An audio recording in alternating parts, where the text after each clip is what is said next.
I have found that even the most ignorant people I talk to are aware of the long history of the so-called U.S. government and other Western governments testing chemicals, biologicals, radiologicals on U.S. cities, from St. Louis, Missouri to New York City, New York, to Santa Fe, New Mexico, to Dallas, Texas. There have been thousands of programs declassified, and some programs or operations had thousands of tests within them. And you can look this up on the Department of Energy's own website. In one decade-long program, 4,300 plus foster children radiated to death. That's putting children in a chamber and giving them different dosages of radiation. In some cases, they were dead within minutes. They were the lucky ones. Some it took years to die. And there's the ringworm children testing in Israel, 110,000 kids. That's why I say the government's bad. That's why we don't turn our guns in.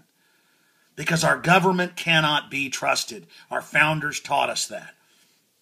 And at Infowars.com, we try to focus in on real threats. Real threats. There are over 200 admitted, they've got more, Level 4 bioweapons labs in the U.S. There were only about 100 10 years ago. They've doubled them. And they develop bioweapons. Airborne Ebola, just one example. Weaponized mousepox that kills 90+% of humans it comes in contact with. And the one facility out of over 200 that I fingered as the type of place I expect something bad to happen at is the Galveston facility, built on a barrier island that is the biggest U.S. loss of life from a natural disaster ever. Almost 10,000 people died when a hurricane hit it 100 years ago. You can look that up.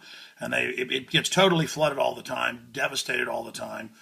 And they've got a level 4 bioweapons lab there in a level 2 facility. That means swipe cards and kind of little glass enclosure lab areas.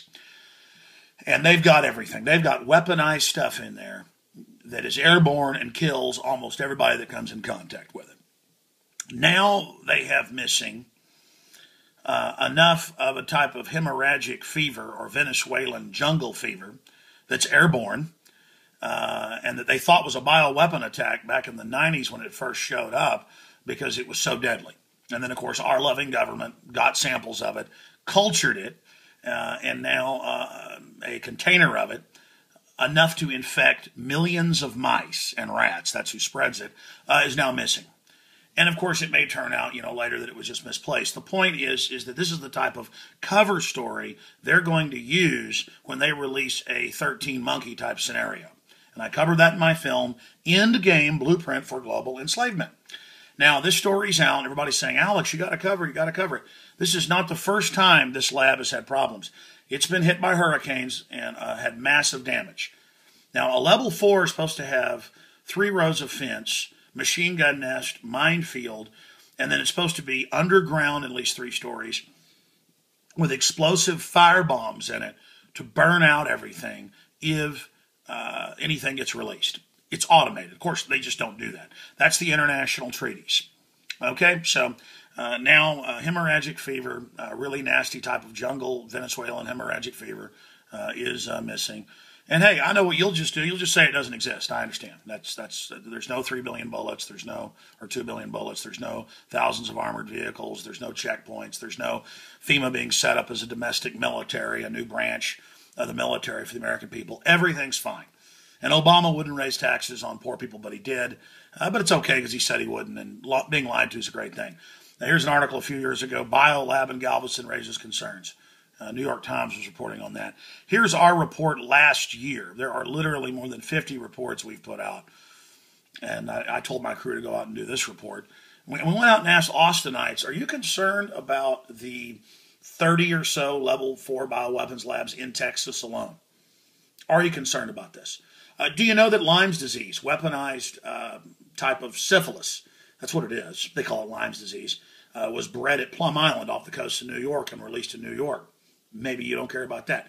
Maybe you don't care about any of this. Dr. Eric Pianka at UT, we cover this in my film Endgame, Blueprint for Global Enslavement. Dr.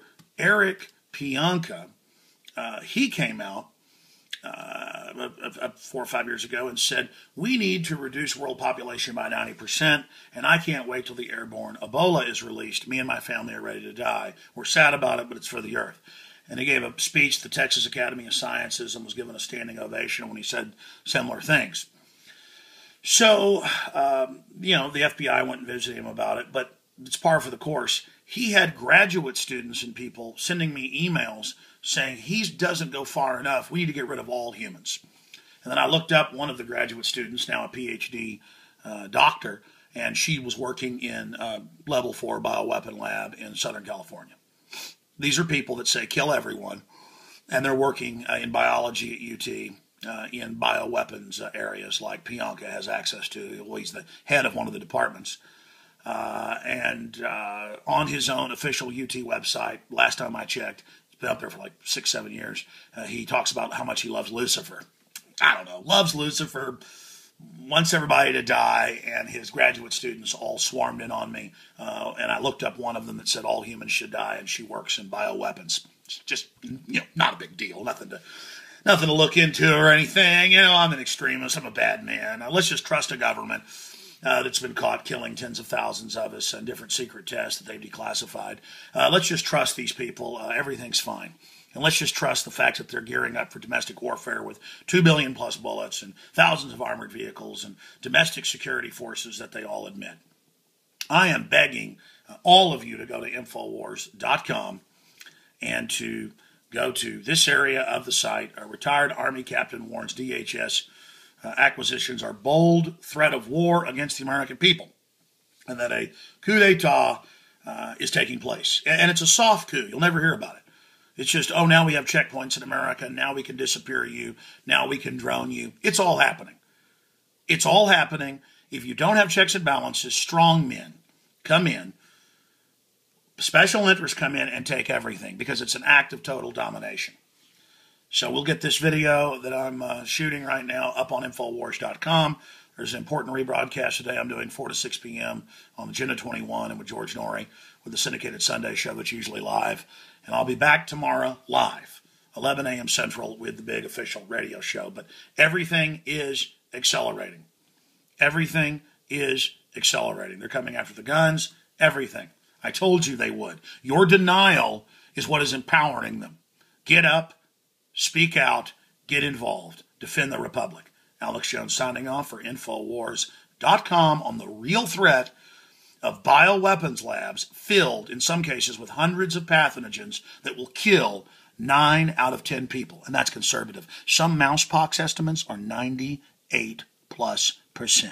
And guess what? Universities in the U.S. just did last year. They released the recombinant breakdown on RNA and DNA in viruses, bacteria, you name it, to be able to create hundreds and hundreds of different bioweapons that can be done in labs for a few $100,000. That way they have plausible deniability when they release it. When all the little drones fly over and release it on you and your family. Oh, you better look up the Sunshine Project. They got Marine Corps documents a decade ago. The Marine Corps told them to reclassify them, so they took them down, but they're still online. Look into Project Sunshine and the program to spray U.S. cities. It's on the Google archive. Again, or maybe you shouldn't look into it because, I'm a conspiracy theorist. Everything's okay. Take all the vaccines, drink the fluoride water, feed your kids GMO. The government loves you.